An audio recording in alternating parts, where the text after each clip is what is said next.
آپ ذی الحج کی 10 تاریخ آپ کے نانا کے کھیت ہیں، آپ گائے کو پکڑنے کے لیے دوڑے تاکہ میں کھیت میں جوتوں، کیونکہ آپ کام وہاں کرتے تھے، نانا کا ہاتھ بٹاتے تھے.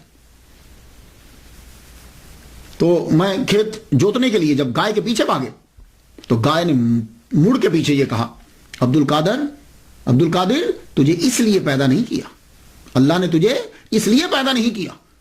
آپ گائے کے منہ سے آواز، اور وہ بھی انسانوں والی، وہ لفظ سن کر آپ ایک دم سے بھاگ کر حیرانی ہوئی، چھت پہ چڑھ گیا اپنے مکان کی چھت پہ چڑھے تو کیا دیکھتے ہیں کہ سیدھا سامنے کوئی رستے میں رکاوٹ نہیں ہے، گیلان میں کھڑے ہیں اور مقام عرفات نظر آ رہا ہے، اور تمام حاجی احرام باندھے ہوئے مقام عرفات میں کھڑے.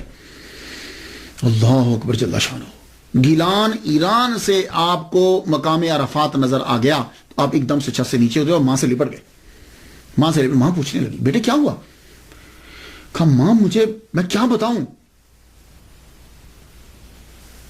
ماں بولی بیٹے بتاؤ کیا ہو رہا تیرے ساتھ، چپ گمسم رہتے ہو.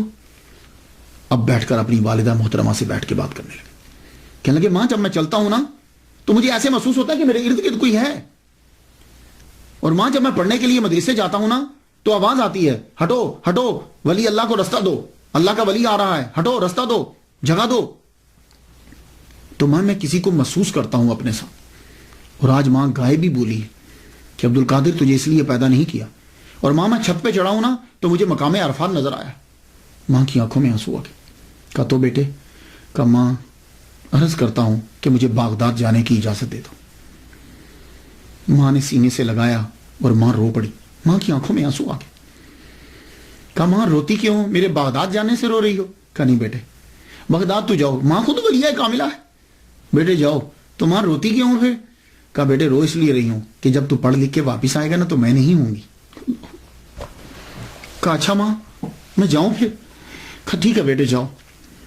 ماں نے صدری لی اپنے بیٹے کی، وہ سلوکا جیسے سمجھتے ہیں نا سلوکا، وہ صدری لی.